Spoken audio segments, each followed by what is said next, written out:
ಹರಿಪಾದ ಸೇರಲು ಅರಳು ಅರಳು. ಈ ಹಾಡು ಅವ್ರಿಗೆ ತುಂಬ ಇಷ್ಟ. ಈ ಹಾಡು ನಾನು ಹೊಸಬ್ಳು ಆಗ, ಅವರು ಹೊಸಬರು ಹಳಬರು ಅಂತ ಯಾರು ವ್ಯತ್ಯಾಸನೇ ನೋಡ್ತಾ ಇರಲಿಲ್ಲ.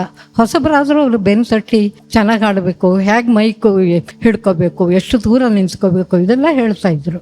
ಅದು ನಮಗೆ ಒಂಥರ ಆತ್ಮೀಯತೆ ಬಂದ್ಬಿಡೋದು, ಭಯ ಆಗ್ತಾ ಇರಲಿಲ್ಲ. ಅವರ ಮದುವೆ ಆದಮೇಲೆ ಅವರು ರಾಮ್ ಪ್ರಸಾದ್ ಅಂತ, ಅವರು ರಾಮು ಅಂತ ಕರೀತಾ ಇದ್ದರು. ಎಲ್ಲ ಕಡೆಗೂ ರೆಕಾರ್ಡಿಂಗಿಗೆ ಅವರು ಬರ್ತಾ ಇದ್ರು. ಕಣ್ಣ ರೆಪ್ಪೆ ಥರ ನೋಡಿಕೊಂಡ್ರು ರಾಮ್ ಪ್ರಸಾದ್. ಅವರು ಹೋದ್ಮೇಲೆ ಮಾತ್ರ ತುಂಬ ಡಿಪ್ರೆಷನ್ಗೆ ಹೋಗ್ಬಿಟ್ರು. ಅವರನ್ನು ಆವಾಗ ಅದಕ್ಕೆ ಮುಂಚೆ ತುಂಬ ಒಳ್ಳೊಳ್ಳೆ ಸೀರೆಗಳು, ಚೆನ್ನಾಗಿ ಡ್ರೆಸ್ ಮಾಡ್ಕೊಳ್ಳೋರು. ಆಮೇಲೆ ಕಲರ್ ಸೀರೆಗಳು ಎಲ್ಲ ಇಡೋರು. ಮೊದಲಿಂದನೂ ಕೊನೆಯವರೆಗೂ ವೀನೆಕ್ ಬ್ಲೌಸ್ ಬಿಟ್ಟು ಬೇರೆ ಹಾಕ್ತಾ ಇರಲಿಲ್ಲ. ನೀವು ಗಮನಿಸಿರ್ಬೋದು ಎಲ್ಲ ಇದರಲ್ಲಿ. ಹಾಗಾಗಿ ಅಷ್ಟು ಒಳ್ಳೆ ಡ್ರೆಸ್ ಸೆನ್ಸ್ ಇತ್ತು ಅವರಿಗೆ. ಆಮೇಲೆ ರಾಮ ಹೋದ್ಮೇಲೆ ಒಂಥರ ಸನ್ಯಾಸಿ ಥರನೇ ಆಗ್ಬಿಟ್ರು ಅವರು. ಹಣೆಗಿಡೋದು ನಿಲ್ಲಿಸಿದ್ರು, ಒಡವೆಗಳು ಹಾಕೋತಾ ಇರಲಿಲ್ಲ, ಬಿಳಿ ಸೀರೆ ಬಿಟ್ರು.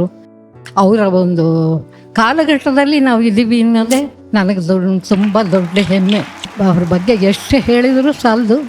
ಆದರೆ ಅನ್ಸೋರು ಮತ್ತೆ ಹುಟ್ಟಿ ಬರೋದು ಭಾಳ ಅಪರೂಪ. ಅವರು ಒಂದು ಕನ್ನಡಕ್ಕೆ ಒಬ್ಬರೇ ಜಾನಕಿ ಅಂತ ನನ್ನ ಅನಿಸಿಕೆ. ಧನ್ಯವಾದಗಳು ಎಲ್ರಿಗೂ, ಜೂರಿಗಳಿಗೆ ಎಲ್ಲರಿಗೂ ಕರ್ಕಾಗ್ತೀನಿ.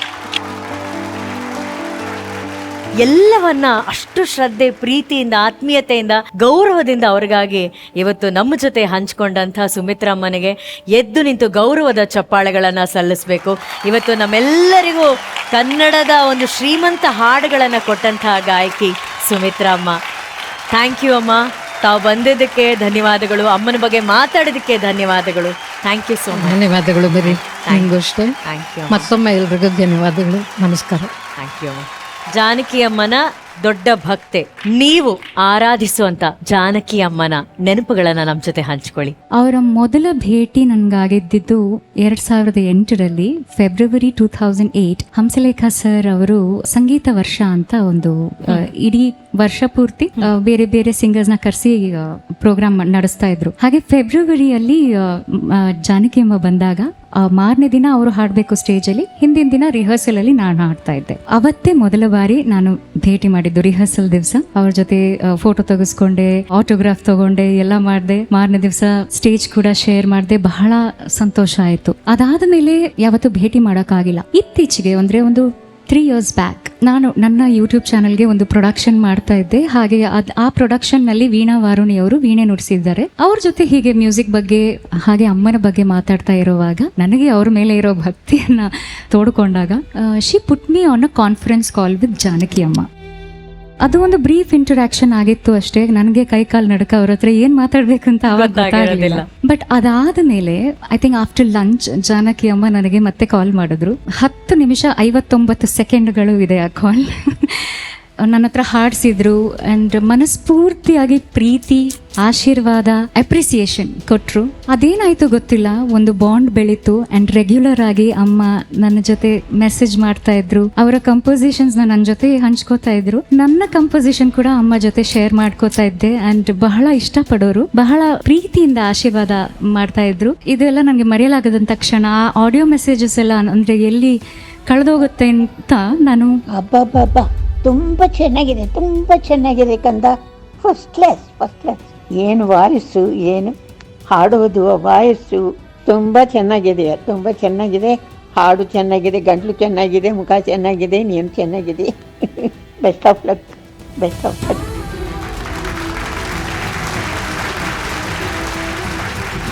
ಇದು ಒಂದು ಮೆಸೇಜ್ ಅಷ್ಟೇ. ಈ ಥರ ನಾನು ಎಲ್ಲ ಮೆಸೇಜಸ್ನ ಒಂದು ಫೋಲ್ಡರ್ ಮಾಡಿ ಇಟ್ಕೊಂಡಿದ್ದೀನಿ.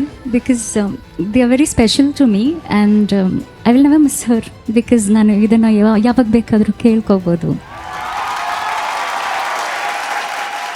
ನನಗೆ ನವೀನ್ ಅವರಲ್ಲಿ ಒಂದು ರಿಕ್ವೆಸ್ಟ್ ಇದೆ. ಅಲ್ಲಿ ಜಾನಕಿ ಅಮ್ಮ ಯೂಸ್ ಮಾಡ್ತಿದ್ದಂಥ ಅಷ್ಟು ವಸ್ತುಗಳಿದೆ. ನನಗೆ ಪ್ರಸಾದದ ರೂಪದಲ್ಲಿ ಅವ್ರು ಉಟ್ಟಂಥ ಸೀರೆ ಕೊಟ್ಟರೆ ನಾನು ಜೀವನ ಪೂರ್ತಿ ಅದನ್ನು ಜೋಪಾನವಾಗಿ ಇಟ್ಕೋತೀನಿ.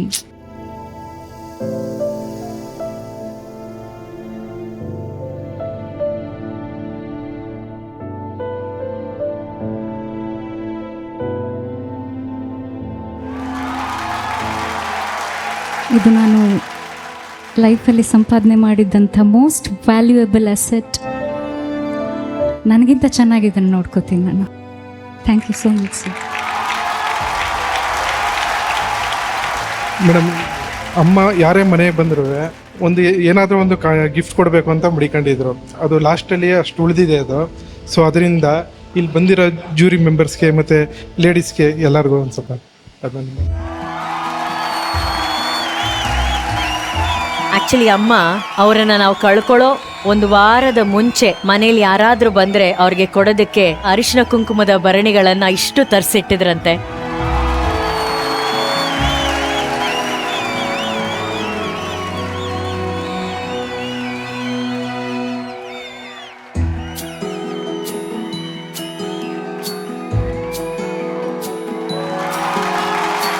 ಈ ಸ್ವರ ನಮನದಲ್ಲಿ ಜಾನಕಿ ಅಮ್ಮನವರ ಕುಟುಂಬ ನಮ್ಮ ಜೊತೆ ಇದೆ. ದಯವಿಟ್ಟು ಕುಟುಂಬದ ಎಲ್ಲ ಸದಸ್ಯರನ್ನ ವೇದಿಕೆ ಮೇಲೆ ಬರಮಾಡಿಕೊಳ್ಳೋಣ.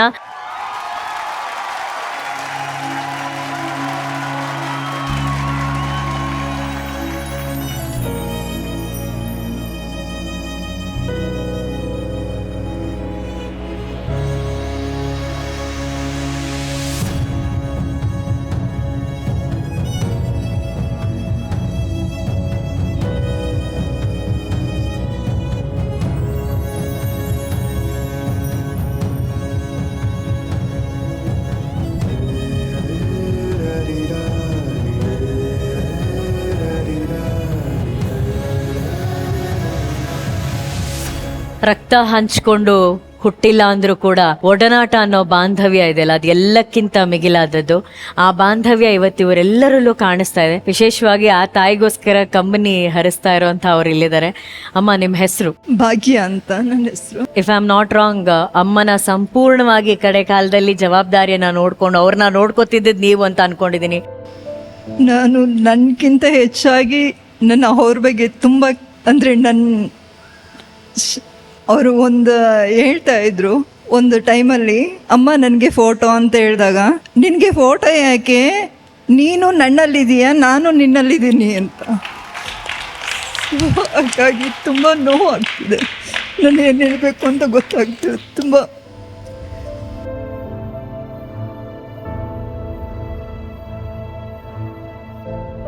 ಅಂದರೆ ಬಹುಶಃ ಇವರೆಲ್ಲ ಏನು ಕಳ್ಕೊಂಡಿದ್ದಾರೆ ಅದನ್ನ ಯಾರಿಗೂ ತುಂಬಿಸೋದಕ್ಕೆ ಸಾಧ್ಯ ಇಲ್ಲ. ನಿಜ ಹೇಳಬೇಕು ಅಂದರೆ ನಿಮ್ಮೆಲ್ಲರಲ್ಲಿ ಅವರಿದ್ದಾರೆ, ಅವರ ಆಶೀರ್ವಾದ ಇದೆ. Thank you so much. ಮತ್ತೊಮ್ಮೆ ಮಗದೊಮ್ಮೆ ಈ ನೋವಲ್ಲೂ ಕೂಡ ಅವ್ರಿಗಾಗಿ ನೀವೆಲ್ಲರೂ ಇಲ್ಲಿ ಬಂದಿದ್ದಕ್ಕೆ ತುಂಬ ಹೃದಯದ ಧನ್ಯವಾದಗಳು. ಆ್ಯಂಡ್ ವಿಶೇಷವಾಗಿ ಸರ್, ನಿಮ್ಮನ್ನ ನಾವು ಯಾವತ್ತೂ ಮರೆಯೋದಿಲ್ಲ. ಈ ಕ್ಷಣಗಳನ್ನ ನಮಗಾಗಿ ಕೊಟ್ರಿ. Thank you. ಆ ತಾಯಿ ಜೀವನ ಪರ್ಯಂತ ನಿಮ್ಮನ್ನ ಕಾಪಾಡ್ತಾ ಇರಲಿ ಅಂತ ನಾವು ಆಶಿಸ್ತೀವಿ Naveen sir. Thank you, thank you, thank you everyone. Thank you ಅಮ್ಮ.